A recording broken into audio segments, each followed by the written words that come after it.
Hello, this is PG. Welcome back to the channel. Today I'm reviewing The Precinct on the Xbox Series X. It's also available on PC and PlayStation 5. The Precinct is an isometric action-adventure game developed by Fallen Tree Games. The game sees you play as a police officer as you aim to keep the city safe from crime and a group of criminal organisations. Okay, gameplay. Well, your first few shifts are basic tutorials where you get shown how to check for various parking violations, using your squad car, riding in a helicopter, and all other basic stuff that your job entails. Then, once this is done, you can choose your daily shift in the morning briefing. Shifts are broken down into different types. For example, you could be on foot patrol, vehicle patrol, bit of both, or you can even do a custom shift after a little while where you can set its own duration and parameters. As you go about your daily routine, you get calls on the radio for new crimes. You don't have to take these calls, but they do offer, good help with progression. Now, once a crime is observed, it's up to you to apprehend the perpetrator. Sometimes they submit, but other times they hit the road, other times they'll shoot at you, so it's always quite random what's going to happen. But once you've actually apprehended them, then what do? Well, you've got to go through the correct process. You've got to check for their ID, you've got to search the suspect for, contraband, use breathalyzers, allocate the correct crimes that they've committed, and then basically just either escort them to your vehicle or get another patrol car to come and take them to the station. Thankfully, like I say, you've got a partner. They can be delegated paperwork. But for trying to make sure you give them the right booking, the right crimes, that does keep you thinking. Now, your squad car can be used to detain criminals, like I said, but it's also got a trunk, and in that trunk is ammunition for your guns, and it's also other guns that you will unlock during playthrough. So you'll start out with a basic handgun, you will then get like proper high-grade rifles, pump-action shotguns, etc. as you progress further into this sort of story. Now, speaking of guns and the loadout, regardless of what gun you use, I'd say the combat system here isn't the most user-friendly, especially for console users. Now, it's not twin stick. It should be twin stick, but it isn't. Your target is basically an icon that you have to move the distance to actually do the shot. So if someone's right in front of you and your reticle isn't over them, it won't hit them. Even if you're facing in that direction, it's very awkward, and I just think a true twin stick style would have worked much better for consoles. If you're using mouse keyboard on PC, this is fine, but this is not the PC, is it? No, so didn't really like how that worked. Okay, so daily life as a cop. Now, in theory, it sounds a bit of a tedious job. Follow the rules, go by the book, blah, blah, blah. But even if you're the most disciplined cop, you will end up in some completely ridiculous situations. Here's some moments from my first few days on the force. Get behind them and flip the siren and make it forward. Check their ID, then issue the fine. Acknowledged. Roger that. On our way, dispatch.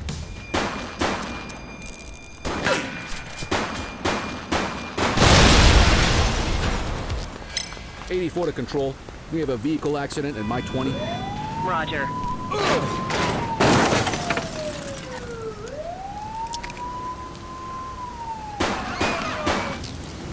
Central.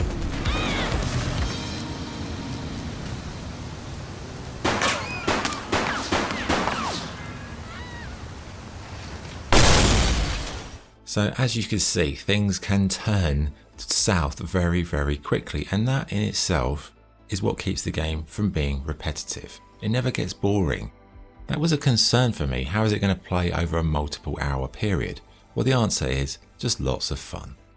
Now, as well as working daily shifts, you've also got this overarching narrative where you've got to investigate large crime groups. To do this, you just need to do your job. In the process of your daily routine, you'll find evidence, you'll find clues. Once you've got enough, you'll have a special mission. Then it will lead to boss missions where you can actually take down some of the big cheeses. I'd say it's a nice progression loop that makes each day on the beat feel relevant. And after each shift, you go back to the precinct, you level up. As this levels up, you get tokens. These tokens are used to buy things on a perk tree. You will also unlock new vehicles and weapons just by leveling up yourself. Now, so far you're probably thinking, wow, this sounds really good, and you are right. However, there is one big problem that I haven't touched on with this game, and that is the auto save function. This is supposed to work after a mission is complete or a shift. Now, for the most part, these worked, but I did have two problems. Like the first day I played this, I played it for 3 hours. I did a fair bit of the tutorials and some of the early missions, and I thought, right, I'll carry on tomorrow, turn it on the next day, and I'm back to the intro, which really was quite irritating. And I thought, are other people having this problem? They were. So like, there's no manual saving, it's all reliant on an auto save. Then I played pretty much all the way through the game. I had one or two more campaign missions to do before I'd completed it. And then I turned it on the next day and I'm back at the fucking intro again. So in principle, it's a really, really nicely made game, but there's huge problems with saving. I'm sure they'll patch it out, but I have to assess the game based on my experience, and playing a game where I can't rely on the performance of the saving function is really just not something I'm going to recommend. Spoiler alert for the review score. Anyway, that's the biggest problem with the game. A good thing about the game is the game world. You know, it's not huge, but it's got charm, it's got quality, it's well designed, it's intricate, and it feels quite big, it feels alive, although I do think the perps that you arrest are a bit lifeless. You know, I feel like if you're being arrested, you're going to have a little chirp at the police officer. Like, you arrest people in here and they just stand there like in mute. I feel like that could have been better. Anyway, graphics. Performance is a bit patchy. There's some serious issues with like the screen jumping up and down when you're in a car. A bit of frame rate options. I think there's only 30 frames a second on Xbox Series X, which is slightly underwhelming. Generally though, it looks good. The menus are clear. I'd say it's a convincing environment. Sound, yeah, the voice acting leaves a lot to be desired. The music though, that makes up for it. It's kind of nice 80s synthy style, and the sound effects are really punchy and satisfying. Okay, verdict. The Precinct, it's a very well made game with a satisfying and addictive gameplay loop. Despite being quite similar from one shift to the next, the random way things unfold keeps the samey tasks feeling quite fresh, enjoyable, and fun, more importantly. Yes, the admin side of booking suspects does become a bit of a tiresome, consuming, kind of dull process, but none of those issues I've mentioned are big enough to really ruin the game. The combat is an issue on controller, so that's another thing I think is a problem, but generally I really did enjoy playing it. But as I said, having a game where you cannot rely on the autosave actually saving, and you can actually have your save deleted for no reason whatsoever, is incredibly poor. Now, if the saving function was fixed, I would say this is probably an 8 out of 10, but it isn't.